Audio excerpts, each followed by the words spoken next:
This is the last video about a history lesson in seconde called The Assertion of the State in France during the early modern times. And this video will be about the last point, which is about absolute monarchy as a French model of governance after the chapter dedicated to the triumph of absolute monarchy under the reign of Louis XIV.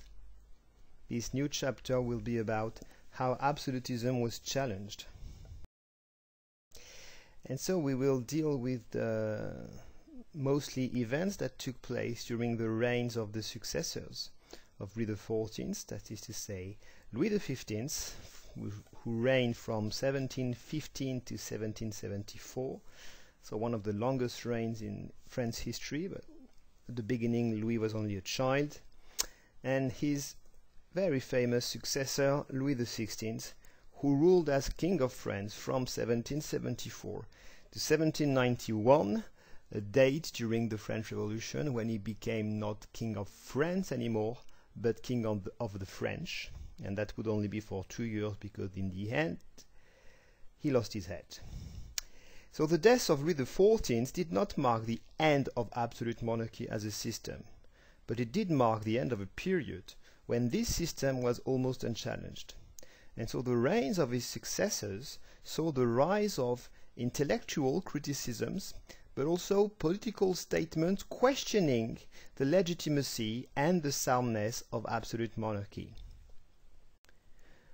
My first point would be to highlight the fact that absolutism had always been a myth. The king, of course, was in practice ruling supreme when it was Louis XIV, and in propaganda it was said that his legitimacy was given by God and that his power was totally absolute. Well, in fact, the king was not even in theory above all laws, because some fundamental laws of the kingdom apply to him. Simple example: the rules of succession. He could not choose his successor. A king was not free to select among his sons, among his family, or in any other category his successor. This was organized by a law that the king could not control. His successor had to be his direct descendant, and in France his successor could not be a woman. There would be no Queen of France governing the state. Another rule he could not overtake was the fact that he could not give or sell the crown lands, what in France would be referred to as the domaine royal. He could not sell his lands. He could not change negatively, the borders of France, unless he had lost a war. Moreover, any power, even the power of the Sun King during the triumph of absolute monarchy, any power is based on a mix of attractiveness, of seduction, of acceptance by the people of the power, and also of force. So a mix of attractiveness and force.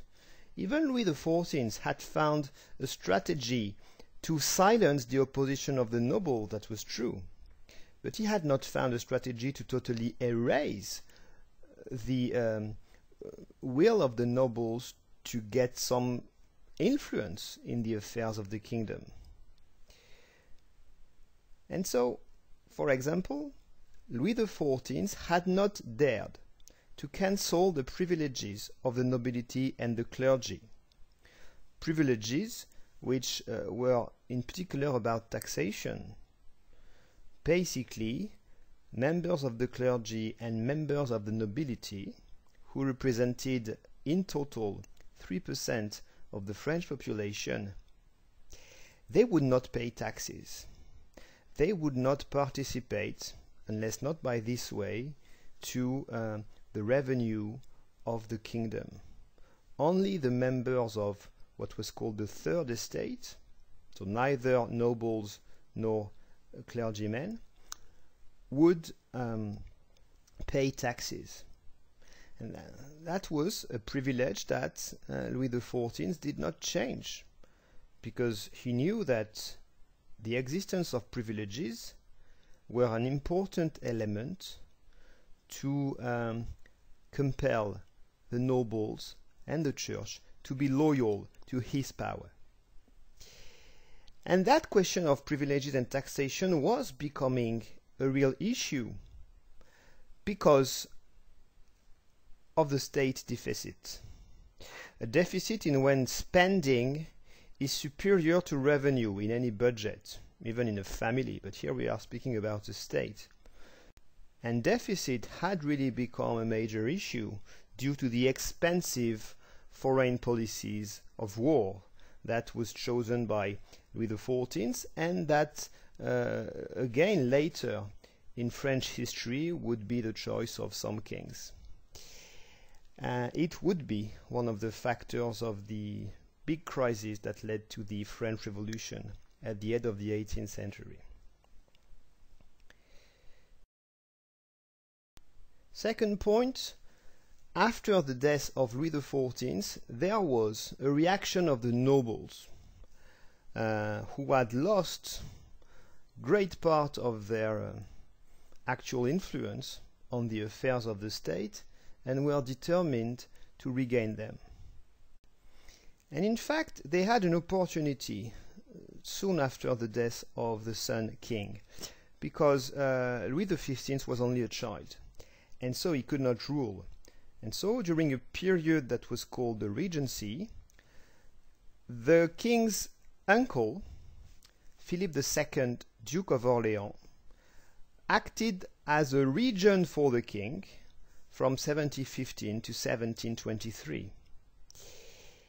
And Philip was a very subtle politician. He was clever. And so he immediately pronounced a speech at the Parliament of Paris. So remember that the Parliament of Paris was one of the courts that existed in the judiciary system of France, but by far the most important court, and it was notably traditionally a court whose role was to register the law, with a right to criticize the law that was called right of remonstrance. Under Louis XIV, this right of remonstrance was almost denied to the parliament. When Philip came to power, as he was more liberal and as he was very clever and knew that he did not have the prestige of Louis XIV to keep the nobles at bay, well, he pronounced a speech at the Parliament of Paris to recall the existence of the right of remonstrance. So he was determined to rule with the nobles. From a general point of view, he was more liberal than Louis XIV because he also reduced censorship on books. In fact, he knew he could only govern this way, and he had to integrate the parliaments, and notably that of Paris, in the process of law making. He reintegrated the parliaments so much that a few years later, Louis XV would have to come to the parliament and recall that he was the absolute king. But before that, and I forgot to mention that, sorry about this, I just want to illustrate with some graphs what happened under the Regency. So you remember maybe this organization chart showing the organization of power under Louis XIV in the kingdom. And in fact, when Philip II was regent for the king, he re-increased the role of parliaments and their rights of remonstrance in the affairs of the kingdom. So this is the discourse I wanted to read with you. It was pronounced by King Louis XV in the Parliament of Paris in 1766, and it is remembered as the flagellation speech. The problem was the opposition of the Parliament to new laws introduced by the government of His Majesty was too frequent, too systematic. And so the king felt it was necessary to meet the officers of the Parliament just to remind them of who was ruling and how limited was their right of remonstrance. It was called doing a lit de justice, and it had been done by many kings in the past, but not by Louis XIV, who had too much power for that. And this is a speech which is pretty clear, but in fact shows implicitly how weakened was the power of the king. If we read it, we can only be struck by the fact that many times expressions referring to the personal power of the king, the fact that the king was sovereign, that he was the source of all powers, it's been repeated so many times that at one point it becomes even clumsy. Here's what he said. In my person alone lies that sovereign power whose very nature is the spirit of counsel, justice, and reason.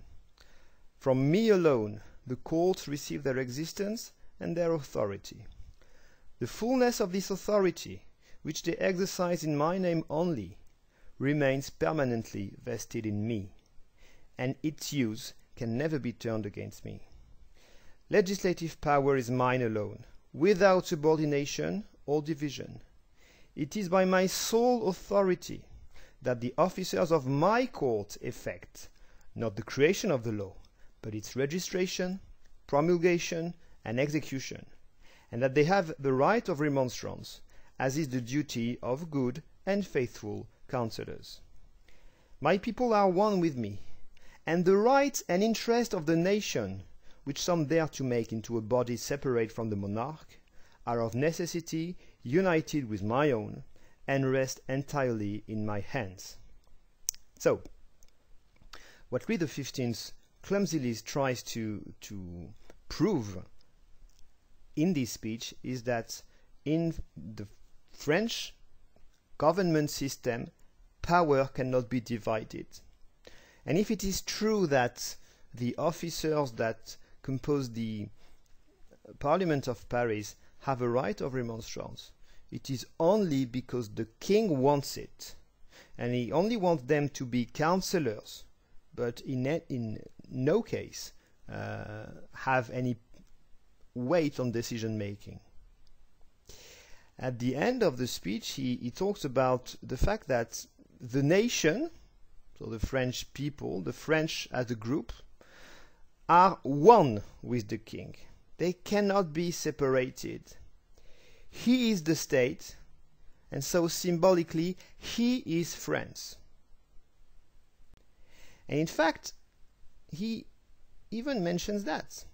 This idea that the king and France cannot be separated was an idea that was beginning to be challenged. This is what he evokes when he says, some dare to make the nation into a body separate from the monarch. For the absolute king, this idea is just not possible. And so, what he really wants to say to the Parliament on that day is that they are not a power separated from the king. Their only role is not to create the law, that the king creates the law, but their role is only to register, to promulgate, and to execute the law. Okay? But they don't make it. So that is an assertion of absolute power. But the simple fact that the king has to provide arguments to the noble people that compose the Parliament of Paris is a proof that they were not only questioning but challenging this absolute power.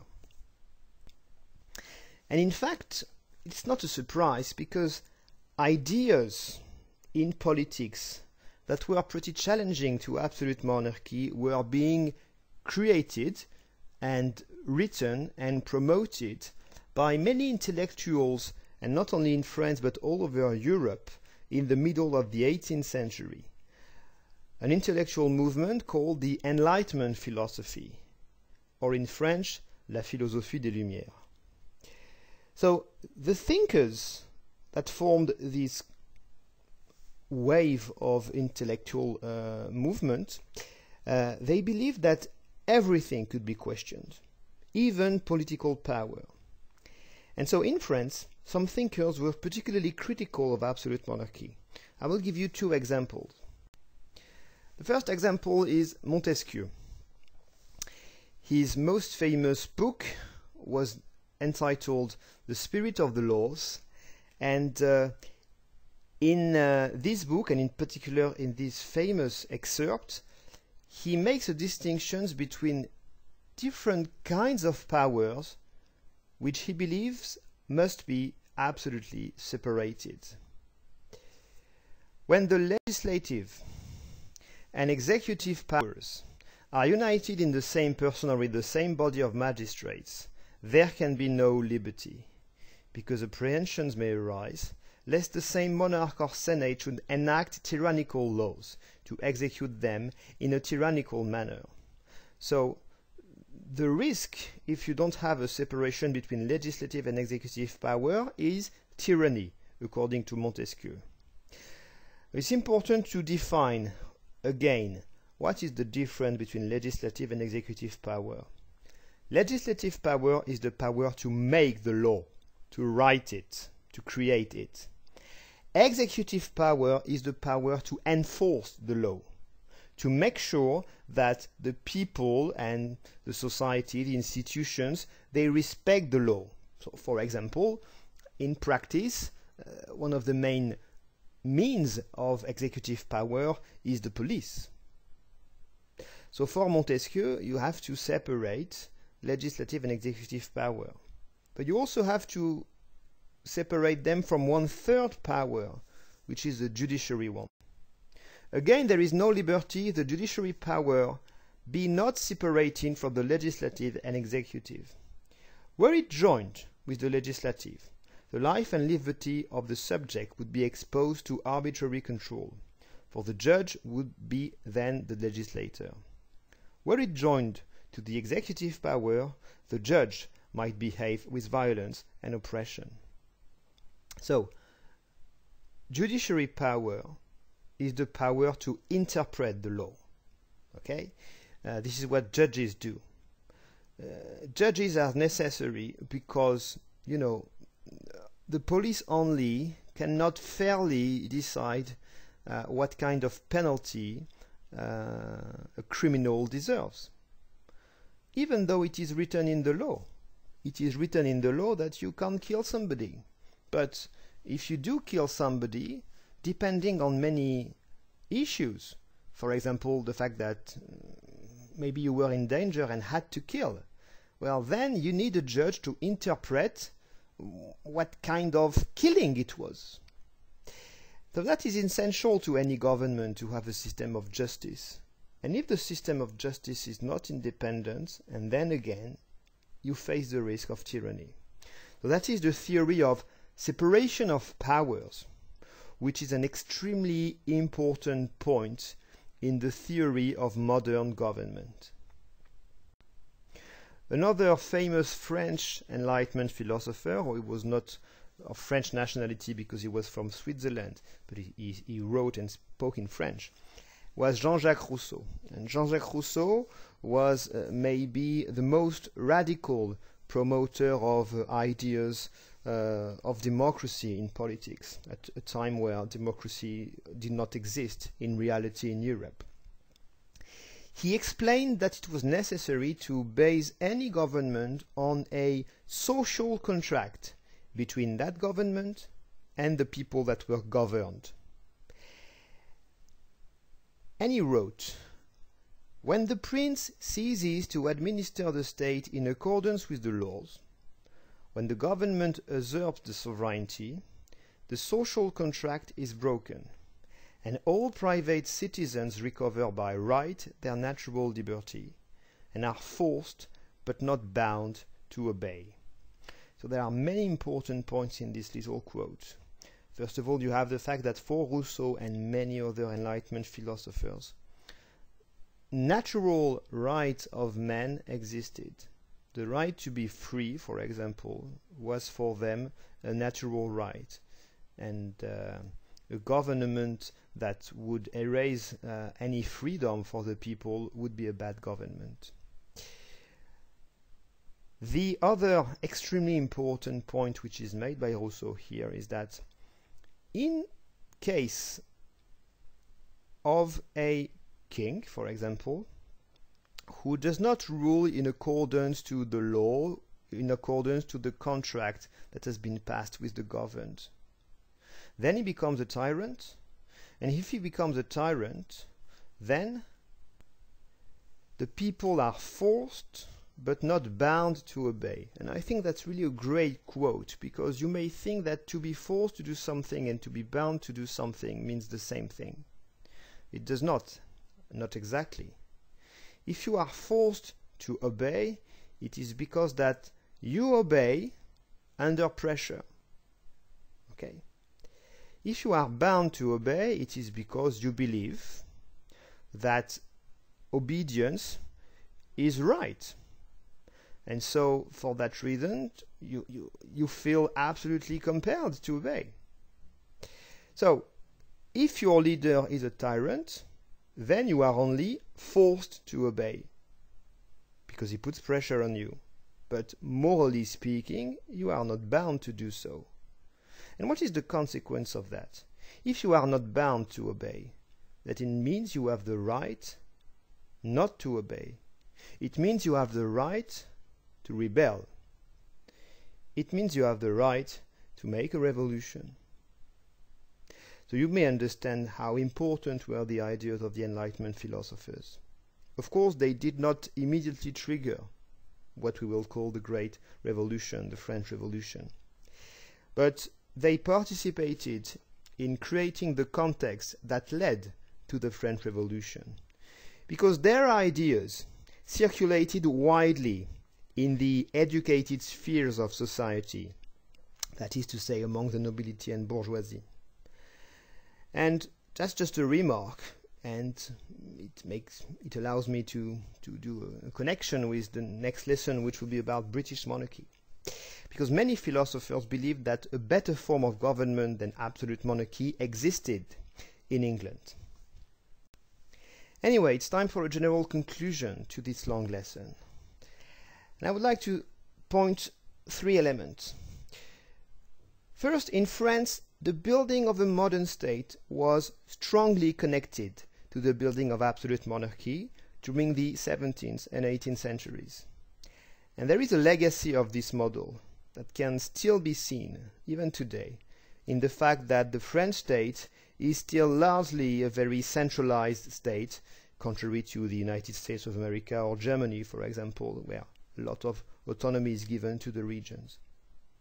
And you can even see in the Fifth Republic, which was created by General de Gaulle at the middle of the 20th century, a certain legacy of absolute monarchy, because it's a regime with strong presidential power. Second point, this model of absolute monarchy was a source of inspiration for many states in Europe, mostly in the South and Central Europe. But it spread alongside another model, which was more liberal, which developed in Britain, and we will see that in the next lesson. And last point, I believe that perhaps the radical dimension of French absolute monarchy, the fact that French absolute monarchy went very far in absolute power, is maybe one of the reasons why the French Revolution got so radical in its turn when it started in 1789.